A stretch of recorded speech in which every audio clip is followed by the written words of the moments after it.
Arrivé à Bunia samedi dans la soirée, le Premier ministre Samalou Konde a tenu une réunion ce dimanche avec les députés nationaux élus de l'Ituri ainsi que les autorités militaires sur leur implication pour le retour effectif de la paix après cette période d'état de siège.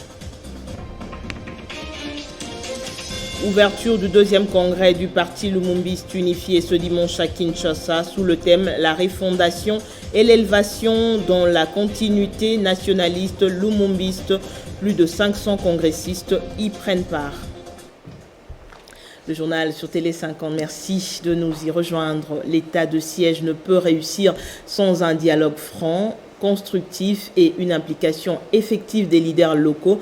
Déclaration du Premier ministre qui séjourne dans la partie est du pays depuis samedi à Bunia, précisément. Jean-Michel Samalou Konde qui s'est entretenu ce dimanche avec les députés élus de l'Ituri les a invités à une collaboration étroite avec les autorités militaires pour mettre fin à l'insécurité dans cette partie du pays.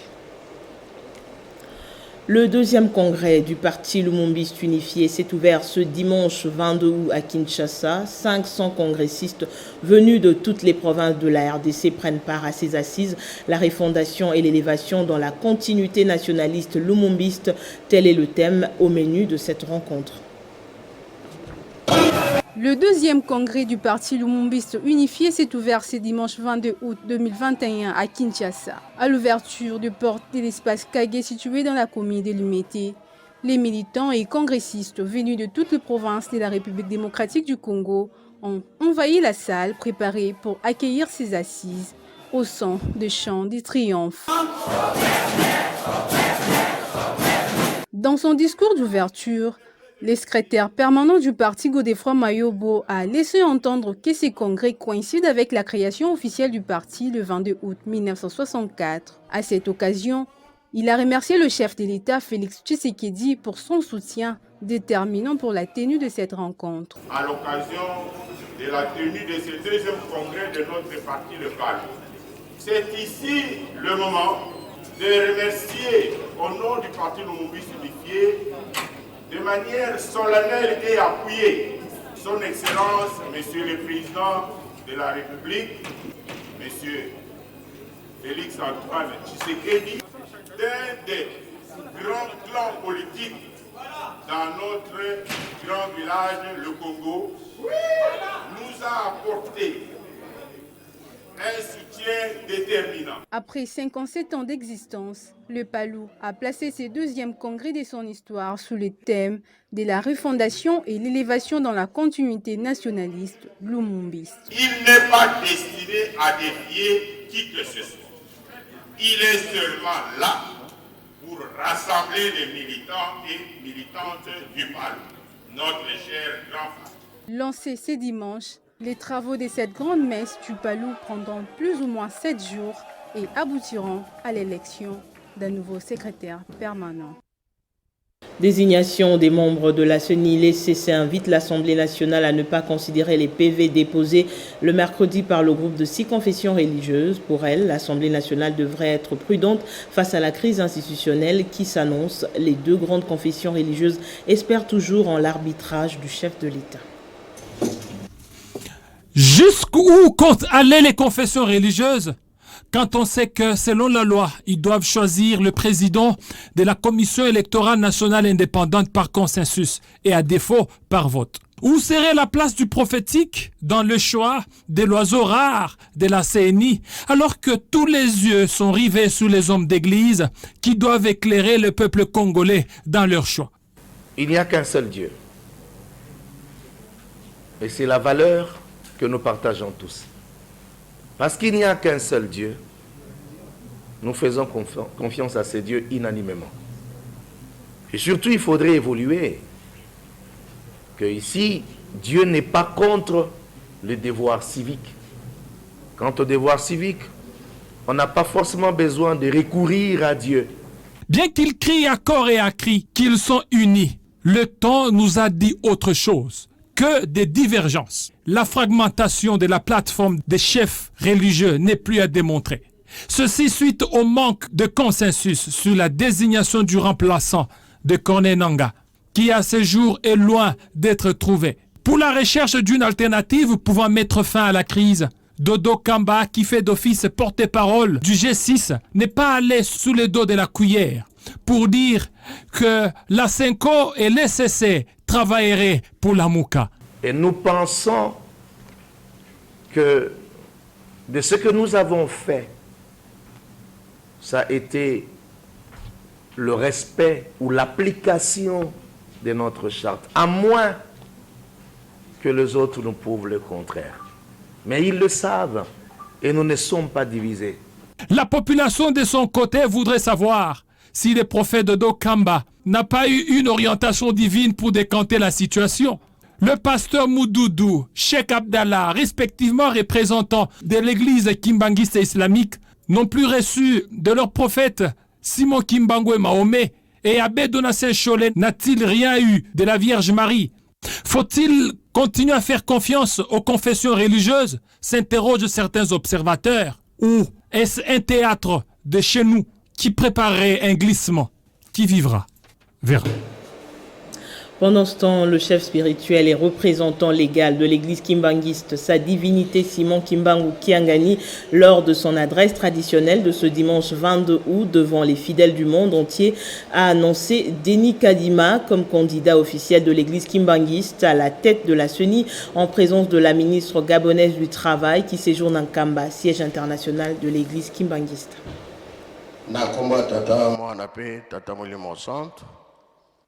Ndenge toza koloba ntango nyonso ntango oyo tozali ezali ntango ya biso bana nzambe makambo nyonso oyo bazali kotinda biso tosalela yango ntina ezali epai towuti toyebi me epai tozokende toyebi te.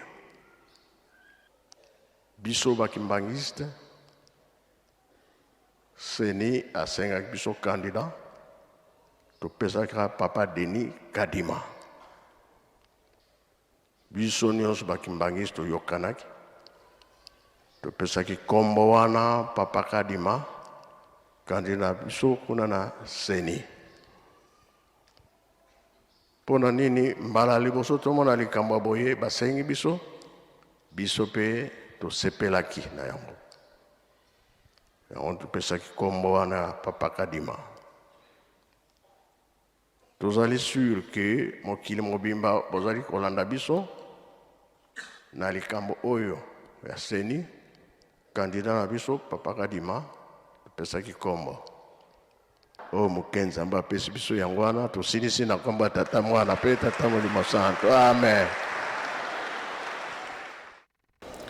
Le parti Solidarité et Démocratie pour le Peuple a tenu une nouvelle déclaration politique ce dimanche. Ce parti, qui se veut défenseur numéro 1 du chef de l'État, Félix Tshisekedi, qu'il a désigné déjà comme son candidat président de la République pour les prochaines échéances électorales, s'est attaqué à Moïse Katumbi suite à sa dernière sortie médiatique. Les militants réunis autour du secrétaire général Jean-Michel Mbali ont dénoncé une hypocrisie qui n'a pas sa place au sein de l'Union sacrée de la nation. Le fondateur du Parti politique social et démocratie pour le peuple, SDP en sigle, décide en ce jour de désigner Félix Antoine Tshisekedi comme son candidat président de la République en 2023. Le SDP exprime son regret et sa déception et invite le président Moïse Katumbi à cesser de se comporter comme une chauve-souris dans l'union sacrée.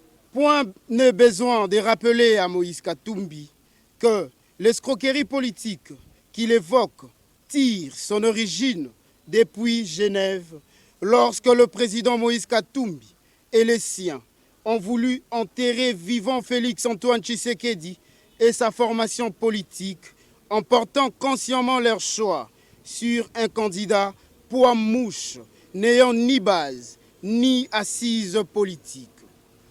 Le SDP craint que cette escroquerie politique dont a été victime le président de la République à Genève se répète encore en 2023 avec le parti Ensemble de Moïse Katumbi qui a envoyé ses ministres au gouvernement de l'Union sacrée dans le but de se refaire une santé financière, afin de se présenter en adversaire contre Félix Antoine Tshisekedi. Le STP demande à Moïse Katumbi d'être clair et de se prononcer à faveur de la candidature du président de la République, Félix Antoine Tshisekedi. À l'exemple du président du Sénat, le sage professeur Bahati Lukwebo. Au cas contraire, il lui serait indiqué de quitter carrément l'union sacrée afin de permettre au président de la République d'assumer seul son bilan. La route nationale numéro 2 qui relie la ville de Goma à la cité de Saké dans le territoire de Massissi a déjà commencé à être réhabilitée par le gouvernement congolais. Ceci grâce au plaidoyer que le député national Patrick Mouniomo a fait auprès du ministre des Travaux publics et Infrastructures Alexis Guizarro. Cette route qui va faciliter la mobilité des éléments des FRDC en cette période d'état de siège permettra également les échanges commerciaux. Quelques jours après avoir rencontré d'abord l'ambassadeur de l'Union européenne en RDC, Jean-Marc Châtaignier, sur le dossier de réhabilitation de la route Kilijiwe, puis le ministre des Infrastructures et Travaux publics, Alexis Guissaro, pour encore plaider pour la réhabilitation de notre tronçon, cette fois-ci la route nationale numéro 2, précisément au quartier Ndosho à Goma. Le député national Patrick Mouniomo a été obligé de venir à Goma pour faire les suivis. C'est dans ce cadre qu'il est arrivé dimanche au chef-lieu du Nord Kivu. Et aussitôt arrivé, il s'est dirigé sur le chantier Ndosho où effectivement, encore une fois, grâce à son plaidoyer, les travaux pour l'asphaltage de ces tronçons de plus de 900 mètres ont démarré. Sous les explications de l'ingénieur de la société qui exécute ces travaux, il va lui-même se rendre compte de la reprise des travaux 4 ans après, comme l'explique cet ingénieur. Nous sommes en train de construire la route nationale numéro 2 Goma-Saké et Bukavu. On est en train de reprendre tous les travaux que nous avions stoppés, ça fait plus de 3 ans passés. Et c'est grâce à l'honorable Patrick Mouniomo, le député national. Et il a fait des démarches, il a fait le suivi au niveau de Kinshasa. Le lobbying qu'il a fait a donné des fruits. C'est à cause de ça que nous avions repris les travaux de cette route que nous avons stoppée. Ça fait déjà plus de 4 ans. Parce que pour le moment, on ne va plus réguler, mais le financement est clair. Et c'est grâce encore à lobbying, je peux dire, de l'honorable Patrick Mouniomo. En quittant ce chantier, l'élu de Goma Patrick Mouniomo a été salué par ses électeurs qui lui ont remercié pour son implication personnelle afin que les travaux de cette route Ndosho-Mikeno. C'est une performance que vient de réaliser la Direction générale du Fonds forestier national. 102% des assignations demandées par l'Assemblée nationale. Son directeur général a annoncé cette bonne nouvelle ce week-end à la ministre de l'Environnement et Développement durable, Eve Bazaïba.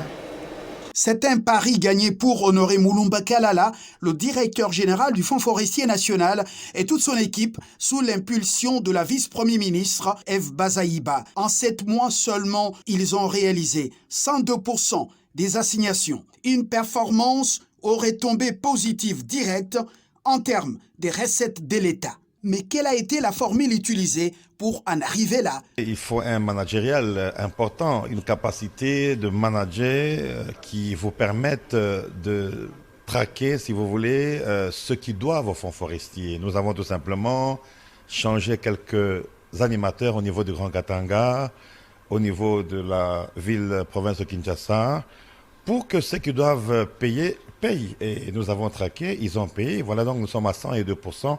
Rendre compte, oui, mais aussi recevoir d'autres orientations dans un secteur porteur de beaucoup d'espoir sur le plan international et pourvoyeur d'une manne financière importante, le pays étant le 2e cœur vert de la planète Terre. Elle nous a également donné tout un tas de programmes d'actions que nous devons faire ensemble avec elle. Par exemple, la foire internationale sur le climat à Dubaï. Il y a la COP26, mais il y a un travail important de fond que nous devons faire. Nous lui avons donné l'état des lieux de quelques provinces, par exemple le Grand Katanga, par rapport aux miniers qui déboisent et qui ne payent pas leurs taxes. Des résultats motivés non seulement par la volonté de servir honnêtement son pays, mais aussi un climat harmonieux de travail entre la vice-premier ministre Bazaïba et la direction générale du Fonds forestier national. Le camp Luka vibrait au rythme de l'inauguration d'un pont reliant ce quartier populaire de Kinshasa à d'autres. Un geste très significatif qui porte la signature de l'ONG Au Secours de la RDC. Sa présidente du conseil d'administration, Monique Sekena, s'est personnellement rendue sur place ce dimanche où elle a été chaleureusement accueillie. C'est une action qui restera dans les mémoires de nombreux habitants de ce coin populaire de la ville de Kinshasa. Monique Sekena, présidente du conseil d'administration de l'ONG Au Secours de la RDC, a fait bouger Konluka ce dimanche à l'occasion de l'inauguration d'un ouvrage de grand intérêt pour le quotidien. Tout est parti d'un cri d'alarme d'une maman de ce quartier racontant le calvaire rencontré au quotidien pour se déplacer. Devenue virale sur les réseaux sociaux, cette vidéo avait à l'époque déchiré les cœurs de Monique Sekena. Mais toza na bolingo ebele ona ba population oyo bazo souffrir. Il y a quelques semaines toyaki otala babli et puis toyokaki kolela na bino. Après une visite d'inspection il y a quelques semaines, à l'issue de laquelle un forage pour eau potable avait été mis à la disposition pour la population, l'ONG Au Secours de la RDC, sur financement propre, vient d'offrir ce pont de très grande utilité pour les districts de la Lukunga. Mais c'est parce que nous avons un grand amour. Nous avons moins d'argent, moins de moyens, mais beaucoup d'amour pour le faire. C'est l'occasion pour nous d'ailleurs de demander à tous ceux qui peuvent avoir cette possibilité. Cet amour-là, vous avez vu, les situations déplorables sont encore énormes. Ici, il y a des ponts qu'il faut jeter par-ci, par-là. Mais au-delà de ça, nous demandons le gouvernement, le partenaire et tous les organismes qui peuvent se sentir touchés par cette préoccupation de pouvoir venir à nous. Au Secours de la RDC, avec beaucoup de volonté et de détermination, compte résoudre beaucoup de problèmes que rencontre la population. Sa formule pour toucher les points essentiels pouvant soulager le peuple et d'aller à l'encontre de ce dernier. C'est la fin de ce journal. Je vous en rappelle les principaux titres. Arrivé à Bunia samedi dans la soirée, le Premier ministre Samalou Kondé a tenu une réunion ce dimanche avec les députés nationaux élus de l'Ituri ainsi que d'autres autorités militaires sur leurs implications pour le retour effectif de la paix après cette période d'état de siège. Ouverture du deuxième congrès du parti Lumumbiste unifié ce dimanche à Kinshasa sous le thème La refondation et l'élévation dans la continuité nationaliste Lumumbiste. Plus de 500 congressistes y prennent part. Merci à tous de votre attention. L'actualité reste en continu sur votre chaîne. À très bientôt.